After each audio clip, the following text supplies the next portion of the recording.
घर कहीं भी लेना हो या हो बेचना, तो हर कोई इनकी देता है मिसाल। रियल एस्टेट का कोई सवाल, टीम सबरवाल। रियल एस्टेट का कोई सवाल, team Sabharwal. For any information, call Saurabh Sabharwal 647-864-8844. That's 647-864-8844. or visit teamsabarwal.com. your search ends here. जी बिल्कुल ठीक सुना। और आपके और हमारी इंतजार की घड़ियां हुई खत्म और हमारे अपने पीके सबरवाल साहब हमारे साथ हैं। Sir ji welcome, good afternoon, कैसे हो? Good afternoon ji Ranveer ji, and very good afternoon to all our listeners. Ji Ranveer ji, आज काफी चीजें डिस्कस करेंगे। सबसे पहले तो हम डिस्कस करते हैं जो रिपोर्ट आई है ब्रैम्पटन लीज लाइसेंस की, that is very very important to understand. तो ये क्या है चीज? हाँ, RRL, इसको RRL जो कहते हैं, जो ब्रैम्पटन ने जो मुहिम चलाई थी कि भी आपको लाइसेंस लेना होगा, जिसकी उन्होंने $300 फीस रखी थी। अगर आपका 1 से लेके 4 रेंटल यूनिट अगर आपके हैं फ्रॉम 1 to 4, तो आपको लाइसेंस लेना होगा उसका। शुरू में इन्होंने डिस्काउंट दिया था $150, जो कि उन्होंने बढ़ा के अभी जो 300 था उसको उन्होंने 150 कर दिया था।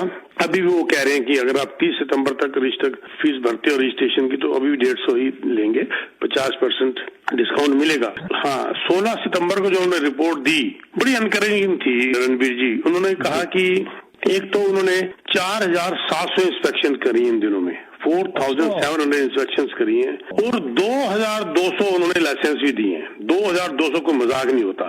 2200 उन्होंने RRL लाइसेंस भी दिए हैं, प्लस साथ में उन्होंने 611 पेनल्टियां भी डाली हैं। 611 उन्होंने पेनल्टीज भी डाली हैं, और उसमें उनका $83,500 उन्होंने डॉलर इकट्ठे भी किए हैं पेनल्टीज में, 83,500। हाँ, साथ में उन्होंने जो पार्किंग एंड प्रॉपर्टी स्टैंडर्ड के बारे में भी कुछ ज्ञान और कुछ उन्होंने कुछ रूल्स वगैरह भी बताए और लोगों को एजुकेट किया। और वो ये कह रहे हैं कि ये बड़ा जबरदस्त कामयाब रहा है ये प्लान। इन्होंने शुरू में, आपको पता होगा कि इन्होंने पायलट प्रोग्राम शुरू किया था, 5 वार्ड में किया था। वार्ड नंबर 1 था, 3 था, वार्ड नंबर 4 था, वार्ड नंबर 5 और वार्ड नंबर 7, इनमें उन्होंने पायलट प्रोग्राम शुरू किया था। अब वो कह रहे हैं कि इसको हम बढ़ाएंगे, पूरा करेंगे, क्योंकि ये कामयाब रहा। ये रिपोर्ट बड़ी अच्छी आई, अभी आई है 16 तारीख को आई है रिपोर्ट। और मुझे तो लगता है कि it is good for everybody. Landlord के लिए भी बड़ा अच्छा है। सिर्फ $300 दे के अगर वो, जिसे कहते हैं, इंश्योरेंस से भी बच जाता है, कल को कोई प्रॉब्लम होती है तो इंश्योरेंस भी कवर हो जाती है, कल को इनह्यूमन जो कंडीशन है उससे भी बच जाते हैं, प्लस जिसे कहते हैं स्टैंडर्ड मेंटेन हो जाता है। मेरे ख्याल से ये जो है ये अच्छा आइडिया था ये, बल्कि मैं तो कहता हूँ पूरे कनाडा में ही होना चाहिए। हाँ, तो एक अभी मैसेज मुझे आया, कहता सर मुझे पूरा समझ नहीं आया, तो थोड़ा सा क्लियर समझा देंगे किस किस को जरूरत है अभी राइट वे? ओके, मैं इसको बताता हूँ। ये RRL प्रोग्राम जो उन्होंने शुरू किया था आज से कुछ महीने पहले, इसको कहते हैं residential rental licensing program, RRL। Brampton में उन्होंने शुरू किया था, सिटी ऑफ ब्रैम्पटन ने, और पीछे वो भी उन्होंने मेयर पैट्रिक ब्राउन साहब ने इसके बारे में बहुत कुछ बोला भी था। इसमें जिस भी घर के अंदर 1 से लेके 4 तक एडिशनल यूनिट होंगे अगर किराए के देने के लिए, 1 से लेके 4, यानी कि आपका प्रिंसिपल घर तो हो गया, अगर आपका मिनिमम 1 टेनेंट है से मैक्सिमम 4 टेनेंट तक आपको ये लाइसेंस लेना पड़ेगा। अच्छा, बात खत्म, ये लाइसेंस लेना पड़ेगा, उसके बगैर इलीगल माना जाएगा। और इस लाइसेंस की फीस है $300 साल की। अच्छा, अब जब इस लाइसेंस लेते हैं, अप्लाई करते हैं, तो ऐसे नहीं कि आपने लाइसेंस अप्लाई किया और उन्होंने लाइसेंस दे दिया, फिर वो आके इंस्पेक्शन करके देखते हैं कि आपको इस अंदर क्या क्या ठीक कराने की जरूरत है। अच्छा, हाँ, क्या क्या ठीक कराने की जरूरत है लाइसेंस लेने के लिए, कि आपको क्या कमी है इसके अंदर। मान लीजिए खिड़की नहीं है, मान लो किसी बेडरूम के अंदर, आप किराया कैसे दे सकते हैं उसको, राइट? तो वो आपको कमियां सारी बताएंगे, उसको आप ठीक करिए और उसके बाद इसको किराए पे दीजिए। ये इन्होंने शुरू किया था।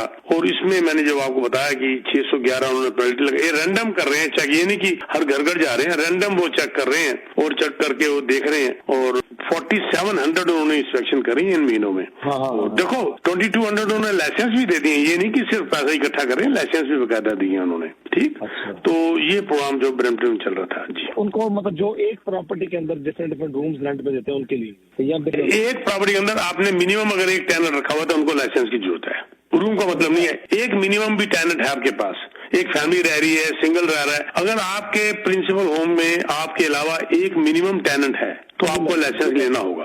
वेरी गुड, लाइसेंस लेना होगा, ये अच्छी बात है मेरे ख्याल से। तो चलो दैट्स राइट। और जो जिन लोगों ने पीके साहब जो प्रॉपर्टीज इन्वेस्ट की हुई है उसमें टेनेंट सेपरेट रह रहे हैं, आपका प्रिंसिपल होम सेपरेट है, उनको तो नहीं जरूरत?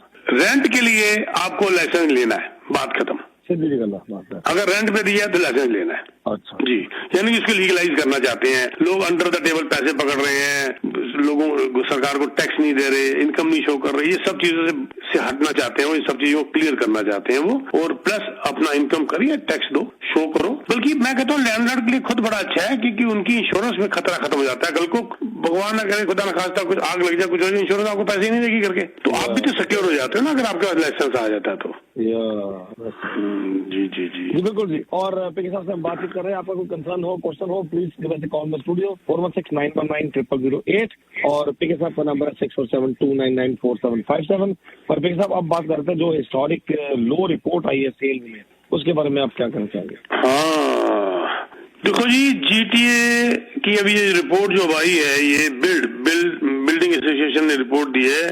जीटीए जो है नए घरों में एक हिस्टोरिकल लो चला गया अगस्त के महीने में, इससे नीचे सेल कभी नहीं हुई। 464 सिर्फ ट्रांजैक्शन हुई अगस्त के महीने में, और ये ग्रेट डिप्रेशन में भी इतनी ज्यादा कम सेल नहीं हुई थी।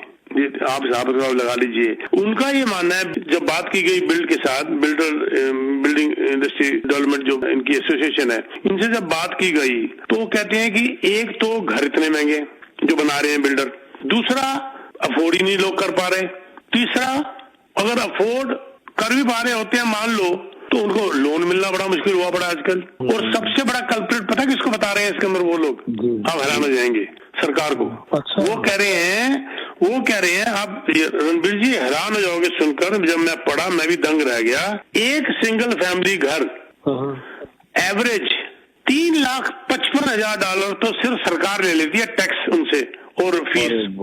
1 मिलियन का भी अगर एवरेज घर हुआ सर, 1.1 मिलियन का भी अगर हुआ तो 33%, 1/3 तो सरकार ले जाती है, वो कह रहे हैं हमारे से टैक्स और फीस। 3,55,000, यानी कि अगर सरकार ये फीस 1 लाख भी कम कर दे तो लोगों को 1 लाख घर सस्ता मिलेगा कि नहीं मिलेगा? बिल्कुल मिलेगा। तो कह रहे हैं कि इसमें सबसे बड़ा कल्प्रिट सरकार है, जो इतनी फीस हमने कभी नहीं देखी और हर साल फीस बढ़ती जा रही है। रेड टेपिज्म है, नॉट ओनली फीस, इसको पास करते 1.5 साल लग जाते हैं, तब तक हम कर्जों में दब जाते हैं, तब तक हम ब्याज में ही मर जाते हैं। ये कहाँ पहले 1-1, 1.5 महीने के अंदर सारा कुछ पास मैक्सिमम 3 महीने में हो जाता था, आज 1.5 साल लग रहे हैं। ये डिपार्टमेंट, वो डिपार्टमेंट, फलाना डिपार्टमेंट, ढिंगना डिपार्टमेंट, यहाँ वहाँ धक्के खा के 3,55,000 एवरेज हमारे को फीस देनी पड़ रही है सरकार को, टैक्स और फीस। वाह क्या बात। देखो अब ये हिस्टोरिक लोग, देखो एक तो इंसान लोग ले नहीं पा रहे, दूसरी बात उनकी एम्प्लॉयमेंट में भी बड़ी प्रॉब्लम है, तीसरी बात इनकम उसको जस्टिफाई नहीं कर रही, चौथा घर इतने महंगे, पांचवा उनको टेस्ट में फेल हो जाते हैं, ऊपर से सरकार की इतनी बड़ी फीस है। सरकार ही कुछ कोऑपरेट करे ताकि घर बिके, इसके बारे में बात चल रही है रणबीर जी। लेकिन देखो होता क्या है, लेकिन दिस इज समथिंग। कहाँ ये फीस 1,30,000 1,35,000 हुआ करती थी, कहाँ ये फीस 3,55,000 हो गई जी। और देखते हैं आने वाले टाइम में क्या होता है। और बाकी कुछ लोगों का कंसर्न ये भी था कि जो अभी मॉर्गेज का असर क्या करना है, जैसे अभी हिस्टोरिक बहुत लो हुई है, तो आने वाले टाइम में शायद उम्मीद है कि ऊपर जाएगी, क्योंकि मॉर्गेज रेट। जी हाँ, मेरे को ये अब जो लग रहा है कि एक्शन थोड़ा सा शुरू हुआ है, ऐसी बात नहीं है, एक्शन थोड़ा सा, रिकवरी थोड़ी सी शुरू हुई है। लिस्टिंग्स मार्केट में बढ़ गई हैं, लिस्टिंग बढ़ गई है, लेकिन लॉन्ग टर्म एवरेज से अभी भी बहुत कम है। होम सेल्स अभी थोड़ी सी बढ़ी है अभी अगस्त के महीने में, लेकिन लॉन्ग टर्म के एवरेज अभी भी बहुत कम है सेल। और जो लिस्टिंग्स हैं, चौथा महीना लगातार बढ़ती जा रही है। लिस्टिंग बढ़ने का मतलब ये है कि घर मार्केट में ज्यादा आ रहे हैं, 4th महीना है लगातार ये लिस्टिंग बढ़ रही है। Sale to new listing ratio वो भी थोड़ी सी बढ़ी है, which is a good sign. लेकिन मैं 52 से 53 होगी तो मतलब बढ़ गई तो है ही, पर ना की बराबर बढ़ी। आपको हैरान होगी, हमने कहा 52 से 53% होगी सेल टू लिस्टिंग, लेकिन एक्चुअल दिसंबर में पता कितनी थी? दिसंबर 2023 में 81% थी सेल टू लिस्टिंग। आज 53% है, जिसको हम कह रहे हैं थोड़ी सी बढ़ी है। पहले 44% रह गई थी, फिर 52 तक गई है, अब अगस्त में जाके जो है 53% हुई है, थोड़ी सी बढ़ी है। ये जो है ये फिगर ये दिखा रही है कि हलचल शुरू हुई है थोड़ी, खास करके जब इंटरेस्ट रेट कम हुए 3 बार, और ऊपर से मैकलन साहब ने कल बड़ा क्लियरली कह दिया था जिस हिसाब से इन्फ्लेशन का टारगेट उनका अचीव हुआ टाइम से पहले, और अगर ये ऐसे ही रहा तो हो सकता है वो 50 बेसिस पॉइंट 23 अगस्त को कम कर दे इंटरेस्ट। अच्छा, डबल कर दे, डबल कम कर दे। वहां पर अमेरिका ने भी किया डबल।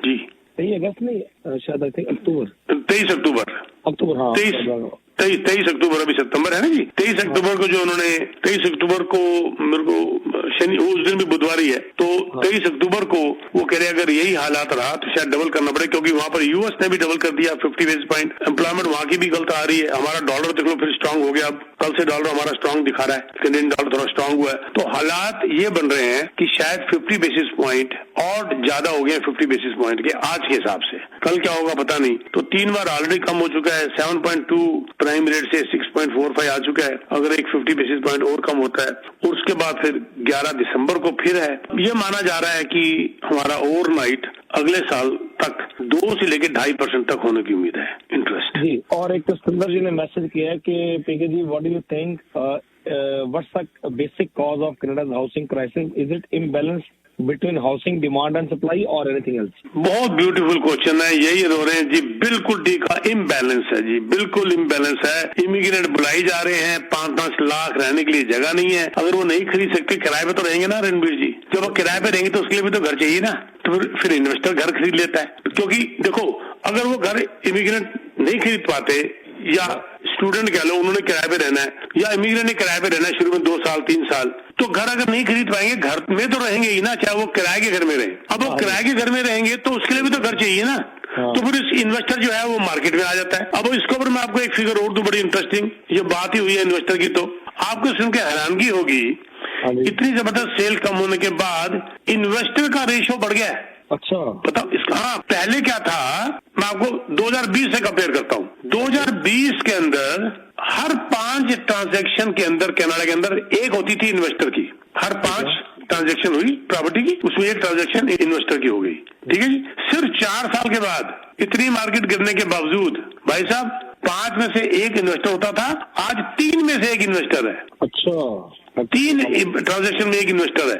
अब ये इन्वेस्टर क्यों है 3 में से 1? इन्वेस्टर क्यों बढ़ गया? इन्वेस्टर इसलिए बढ़ गया क्योंकि उसको लगता किराए बढ़ गए ना, इन्वेस्टर कितना बढ़ाओ, लो किराए पे दो, क्योंकि जो आए हैं लोग जो ले नहीं पा रहे किराए पे तो रहेंगे ना। वहां पर इन्वेस्टर सामने आ जाता है पिक्चर के अंदर, वहां पर इन्वेस्टर एक्शन में आ जाता है कि लो जी मेरा पैसा काम कर रहा है। ठीक है, तो ये इन्वेस्टर बढ़ गए। तो this is how it is.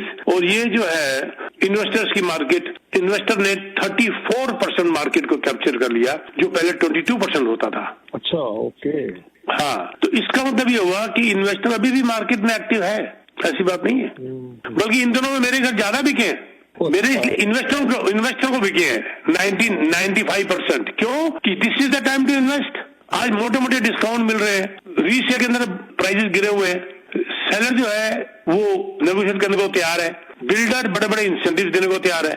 अगर किसी ने रीसेल में लेके किराए पे चढ़ाना है तो आज उसको डिस्काउंट मिल रहा है, नेगोशिएट हो रहा है। और किसी ने अगर लॉन्ग टर्म इन्वेस्टमेंट करनी है तो बिल्डर उनको डिस्काउंट बड़े बड़े दे रहे हैं, बड़े मोटे मोटे डिस्काउंट, 3-3 लाख डॉलर तक के डिस्काउंट बड़े बड़े। डिपेंड करता है अपार्टमेंट कितना बड़ा, छोटे में 1 लाख भी है, 1.5 लाख भी है, बड़ों में 3-3, 4-4 लाख भी है। तो इन्वेस्टर वहां पर जंप मार देता है बीच में कि चलो पेमेंट जो थी 20% होती थी, आज बिल्डर कह रहा है 10% दे दो, 10% में 1 साल में दे दो।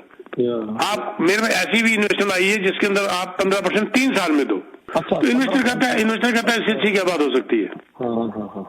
और बिल्डर इसलिए फंसा हुआ है, डिस्काउंट दे रहा है क्योंकि उसने अपना कोटा पूरा करना है, नहीं तो उसको लॉस हो रहा है महीने का 2-2, 3-3 लाख डॉलर का। और भी साहब आपसे एक बड़ा अच्छा मैसेज भी आया करता जी, पीके साहब से बहुत कुछ सीखते हैं, हम भी थोड़ा बहुत इंटरेस्ट लेते हैं। और उन्होंने एक मुझे कटिंग भेजी है कि बड़ी अच्छी रिपोर्ट आई है, जैसे 2020 में जो 24 में जो average housing price I think around, उन्होंने कहा कि अराउंड 6 लाख के करीब है जो एवरेज उन्होंने प्राइस 6 लाख नहीं, ये पूरे कनाडा की बता रहे हैं। ये जो एवरेज प्राइस पूरे कनाडा की है वो 6,57,000 कुछ है, जिसके अंदर काउंडो घर सब आ जाते हैं जी। जी वैसे अगर तुम सिर्फ यहाँ का मानोगे तो 1 मिलियन है। हाँ जी, जी बताइए। एक कनाडा की फोरकास्ट आई है कि मतलब यदि इन्वेस्टर पॉइंट ऑफ व्यू से कहना कह रहा हूँ, शायद 2030 की प्रेडिक्शन एक आई है कि वो 1.1 मिलियन हो जाएगी 7 लाख से लेकर 30, आज है 24, 5 20 नॉट, हाँ ऐसी कोई बात नहीं है, डूएबल है, होने वाली है। क्योंकि देखो ना, सिंपल सी बात है रणबीर जी, अगर हम 2.5% इन्फ्लेशन भी मान के चले, 2.5% इन्फ्लेशन मान के चले, तो 6 साल के अंदर 15% नहीं होती, कंपाउंड होने के बाद 25% बन जाती है। तो 6.5 लाख का 8 लाख तो वैसे ही हो जाता है, 8 क्या 8.5 लाख वैसे ही हो जाता है अगर हम सिर्फ इन्फ्लेशन ही माने। जबकि प्राइस जो है ऑन एन एवरेज इन्फ्लेशन से 1.5 गुना बढ़ती है, क्योंकि अब 3 से 4%, जैसे अभी भी प्रोडिक्शन है 2025 की कि एनीवेयर बिटवीन 3 to 4% के करीब रियल एस्टेट बढ़ेगी प्राइस। तो अगर अब इन्होंने वही 3 से 4% के करीब इन्होंने लगा लिया, तो नेचुरली वो लगभग 2.25 गुना होगी ना अपने आप। बिल्कुल सही बात है। और साथ साथ कोई प्रोजेक्ट के बारे में कुछ जानकारी देना चाहेंगे?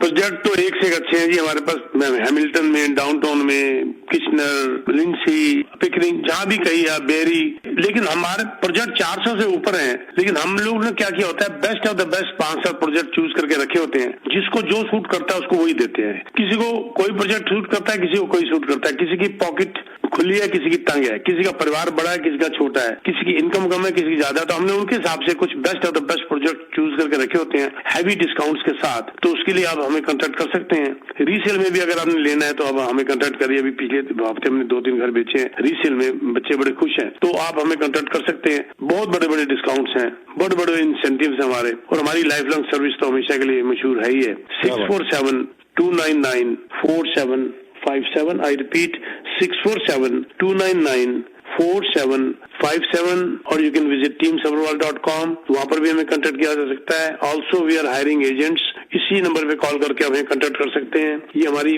आज लगभग पहली तारीख से चल रही है मुहिम एजेंट हायर करने की, और अभी हमने पिछले हफ्ते भी 2-3 एजेंट हायर किए। तो आप हमें कांटेक्ट कर सकते हैं। We'll have a meeting, we'll go from there. हर किस्म की फैसिलिटी, बिल्डरों को मिलाना, रीसेल का हमारा अलग डिपार्टमेंट है, पूरा जो काम करता है, लीजिंग का अलग डिपार्टमेंट है जो काम करता है। हर किस्म की हेल्प आपको मिलेगी। 647-299-4757। Thank you very much Ranbir ji. Thank you ji, thank you sir, wish you all the best next week. Thank you. Take care.